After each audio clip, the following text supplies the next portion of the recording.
Welcome back, College Report. I'm with Josh. and he's going to give us his expertise on the Bruins. Let's get right into it.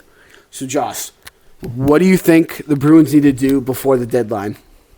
You know, they're in a little rough situation here. Not rough, but like they're not where they'd want to be because they could go both ways, buyers or sellers.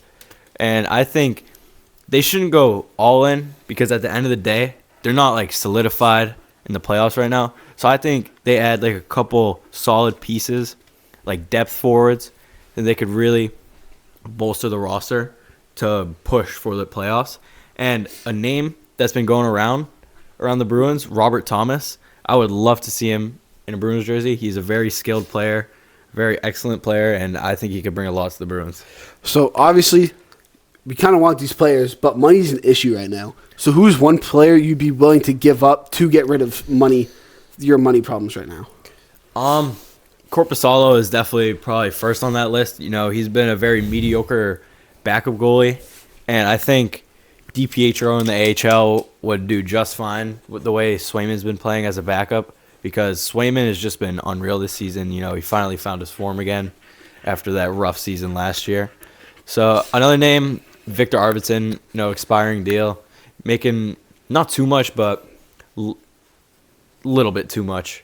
And he's not like a key contributor to the Bruins, so I think I'd be fine with him leaving. And then lastly, obviously, Rasmus Andersson, or however you say his name, Rasmus he went to Andersson. Vegas. Yeah. Do you think the Bruins honestly should have somewhat overpaid for him just to get a key defenseman that we could have used? No, I'm honestly glad that they didn't trade for him because, although Vegas didn't really give up too much for him, they also didn't extend him. So they could be like losing on him after trading for him only for like half a season. So he could be like a rental of sorts. Yeah, he could. So I don't really think that's the smartest idea. And the Bruins offered Rasmus Andersson, I think it was like $9 million for like 8 years for an extension, and he didn't want to go to Boston. So I'm honestly glad that move was avoided.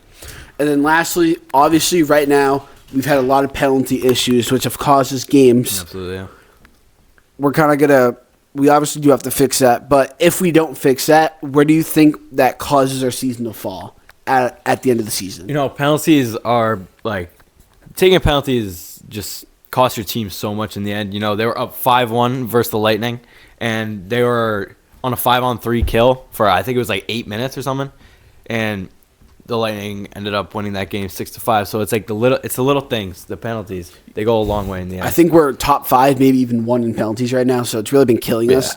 And in that game, as much as I wanted to blame Swayman, you can't blame him. Our defense was really bad that game. So he had like 40-something saves. Exactly. So, but thank you, Josh. Yeah, of course. Of course. Thank you.